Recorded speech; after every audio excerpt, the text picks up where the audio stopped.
వాని ఆశ అంతా కూడా ప్రాణాలతో ఉన్నప్పుడే రాయించుకున్న మహా దుర్మార్గుడు ఈ రామోజీ. ఇలాంటి రామోజీ క్రీస్తు పైన విమర్శలు చేయడానికి అలాంటి ఆయనకు అర్హత లేదు.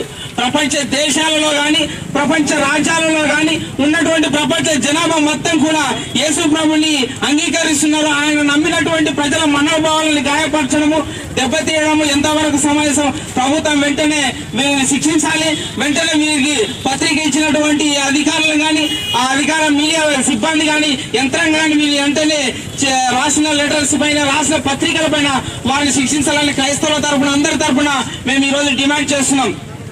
ప్రపంచంలో ఒకవేళ రాసుకోవాలన్నా ఎంతో మంది దేవుళ్ళు ఉన్నారు, ఎంతో మంది పెళ్లిళ్ళు చేసుకున్నారు, ఎంతో మంది పట్టుపరుపు పైన మేడపరుపుల పైన విందు వివాహ భోజనాలతో సంభోగాలు చేశారు. నువ్వు రాసుకోవాలంటే నువ్వు నమ్మిన దేవుళ్ళ గురించి రాసుకో, కానీ మేము నమ్మిన యేసుక్రీస్తు గురించి కానీ చెడ్డ ప్రచారం చేస్తే మాత్రం సహించలేదని మరొకసారి హెచ్చరిస్తున్నాం.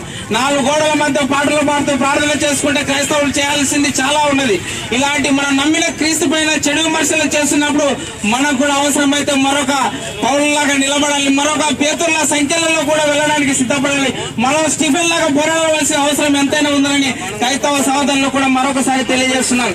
ఈ యొక్క ప్రకటన ఇంతటితోనే కాదు, గతంలో కూడా ఈ పత్రిక ప్రకటనలో ఎన్నోసార్లు క్రీస్తు పైన విమర్శలు చేశారు.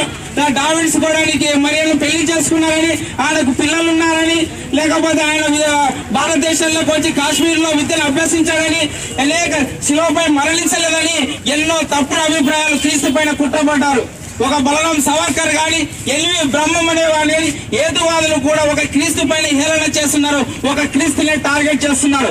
ఎందుకంటే రోజు రోజుకి ప్రపంచ వ్యాప్తంగా సుమారుగా 800 కోట్ల ప్రజల గుండెల్లో యేసుక్రీస్తు నిలిచిపోవడానికి సమయం ఆసన్నమైనది కనుక ఇది నచ్చని కుట్రదారులు యేసు పైన ఆనాడు యేసు చనిపోయి తిరిగి లేస్తే ఆనాడు యూదులు కుట్రపడ్డారు. ఈనాడు ఈ హైందవ సోదరుల మధ్య అన్నదమ్ములుగా ఒక ఇస్లాం సోదరులు, ఒక హైందవ సోదరులు, ఒక ముస్లిం సోదరులు అన్నదమ్ములుగా కలిసి ఉండి ఈ అన్నదమ్ముల బంధుత్వాన్ని విడమర్చి ఈ క్రైస్తవ హిందువుల మధ్య చిచ్చు పెట్టడానికి రామోజీ వారు పత్రికలో లెటర్ రాస్తున్నారు. మరి ఇది ఎంతవరకు సమాజం? మత స్వాతంత్రం ఉన్న ఈ దేశంలో ఇండియన్ డెమోక్రసీలో ఏ పౌరుడైనా ఏ మతాలైనా శాసించవచ్చు, ఏ మతాలైనా ప్రచారం చేసుకోవచ్చు, ఏ పౌరుడైనా ఎక్కడికైనా వెళ్ళి తాను నమ్మిన దైవాన్ని ప్రచారం చేసుకోవచ్చు. కానీ తాను నమ్మిన దైవం మీద అపనిందలు వేస్తే మాత్రం ఏ పౌరుడు కూడా ఊరుకోవడానికి సిద్ధంగా లేడు. వాడు 3వ శతాబ్దానికి చెందిన రాత్రపతిని తీసుకున్నాడన్నాడు. ఈజిప్ట్ దేశంలో రాత్రపతి ఉన్నది. మరి ఎక్కడ ఉన్నది ఈజిప్ట్ దేశంలో రాత్రపతి? అప్పటికి ఇంకా బైబిల్ 66 పుస్తకాలు కూడా ఇంకా ముద్రించబడలేదు. యేసుక్రీస్తు పుట్టి చనిపోయిన తర్వాత అపోస్తులను ప్రకటించారు. అపోస్తుల తర్వాత అపోస్తుల చివరి కాలంలో ప్రకటన గ్రంథం రాసిన తర్వాత బైబిల్ అంతా కూడా ముద్రించబడ్డది. అది 1682లో ముద్రించబడితే ఈజిప్ట్ దేశంలో 3వ దశాబ్దంలో ఎక్కడికైనా రాతపత్రికలు వచ్చినాయని ఈ సభాముఖంగా వాడిని నేను తెలియజేస్తున్నా అడుగుతున్నాం. క్రైస్తవులు ఊరుకుంటారు, శాంతియుతంగా ఉంటారు. యేసు ప్రభు మీద నిందలు వేస్తే పరిస్థితులను సహించేది లేదు. ఇంకా ఎంతకైనా తెగించడానికి మేము కూడా సిద్ధంగా ఉన్నాం. మా యేసు జోలికి వస్తే మరొకసారి ఏ రణరంగం చేయవలసిన అన్ని విధాలుగా రణరంగం చేయవలసిన వస్తాం.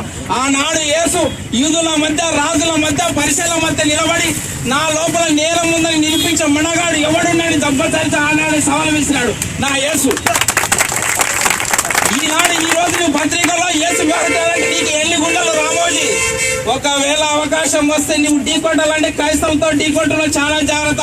ఒకనాడు నువ్వు తినడానికి తిండి లేక హైదరాబాద్కి వలస వచ్చి పేదల భూములు లాక్కొని అక్కడ రామోజీ కొన్ని వేల ఎకరాలను సంపాదించుకొని ఆస్తులు కూడగట్టుకున్నావు. కానీ ఆస్తులు పోయినా పేదవాళ్ళు సహించారేం, కానీ యేసు క్రీస్తు జోలికి వస్తే మాత్రం ఏ క్రైస్తవుడు సహించడు. ఏ క్రైస్తవుడు కూడా గుండె మీద చేసుకుని నిద్రపోవడం అనేది మరొకసారి సభాముఖంగా తెలియజేస్తున్నాను. ఈ యొక్క విప్లవంతో, ఈ పోరాటంతో, ఈ యాత్రతో మనం ఆగిపోకూడదు. ఎక్కడ క్రీస్తు పైన విమర్శలు వచ్చినా, ఎక్కడ క్రైస్తవుల పైన దాడి జరిగినా, ఎక్కడ ఏ క్రైస్తవ పైన ఏ యొక్క ఇస్లాం సోదరులు కానీ హైందవ సోదరులు కానీ క్రీస్తు పైన అపచారం చేసినా ఎవ్వరు కూడా ఊరుకోకుండా కూర్చోకూడదు. అవసరమైతే మన ప్రాణాలు సైతం ఈ ఉద్యమంలో ప్రాణంగా పెట్టవలసిన అవసరం ఎంతైనా ఉండదని మరొకసారి మన క్రైస్తవ సోదరులకు తెలియజేస్తున్నాం. యేసు వివాహితుడు కాదు, ఆయన కన్యా గర్భంలో జన్మించినాడు. ఎందరో ప్రవర్సి చెప్పినాడు, ప్రవక్తలు చెప్పినట్టుగా, క్రీస్తు పూర్వంలో యెషయా ప్రవక్త చెప్పినట్టుగా కన్యక గర్భంలో ఆయన జన్మించినాడు. చెప్పిన విధంగానే జన్మించాడు. ఆయన యేసు క్రీస్తు ప్రజలను పాప విమోచన కలిగించడానికి 33.5 సంవత్సరాలు ఈ ప్రపంచానికి వచ్చి ఆకాశానికి భూమికి మధ్య సత్యాన్ని చెప్పి యేసు సిలువలో ఈ ఆకాశానికి భూమికి మధ్య ప్రాణాలు విడిచాడు.